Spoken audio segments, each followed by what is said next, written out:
মুসলিম আইনে একজন মৃত ব্যক্তির ত্যায্য সম্পত্তিতে তার ছেলের যেমন সুনির্দিষ্ট অংশ রয়েছে, ঠিক তেমনি তার কন্যারও সুনির্দিষ্ট অংশ রয়েছে।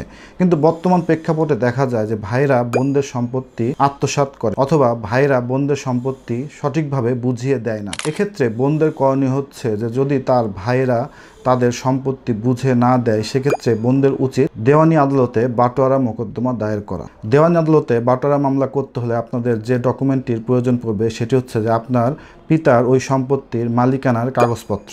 এক্ষেত্রে দলিল হতে পারে, এক্ষেত্রে বায়া দলিল সমূহ হতে পারে, এক্ষেত্রে খতিয়ান হতে পারে, এক্ষেত্রে নামজারি খতিয়ান হতে পারে, এক্ষেত্রে হাল খতিয়ান হতে পারে, এক্ষেত্রে ডিসিআর বা খাজনা খারিজের কাগজপত্র হতে পারে। অর্থাৎ আপনার পিতার মালিকানা সংক্রান্ত যাবতীয় ডকুমেন্ট আপনাদের সংগ্রহ করতে হবে। এরপর আপনাদের পিতার মৃত্যু সনদ এবং আপনার পিতার উত্তরাধিকারী সনদ আপনাদের সংগ্রহ করতে হবে।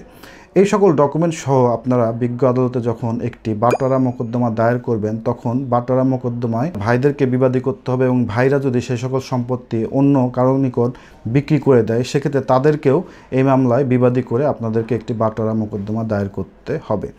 বাটোয়ারা মোকদ্দমায় ডিক্রিপ্রাপ্ত হওয়ার পরেও যদি আপনার ভাইরা আপনাদের সম্পত্তি বুঝে না দেয়, সেক্ষেত্রে আপনারা বিজ্ঞ আদালতে অ্যাডভোকেট কমিশনার নিযুক্তের মাধ্যমে সরজমিন তদন্ত করে আপনার সম্পত্তির দখল বুঝিয়ে নিতে পারবেন। অ্যাডভোকেট কমিশনার যখন সরজমিন তদন্ত করে আপনাদের সম্পত্তির অংশ নির্ধারণ করে দিবেন, তখন বিজ্ঞ আদালত একটি চূড়ান্ত ডিক্রি প্রদান করবে।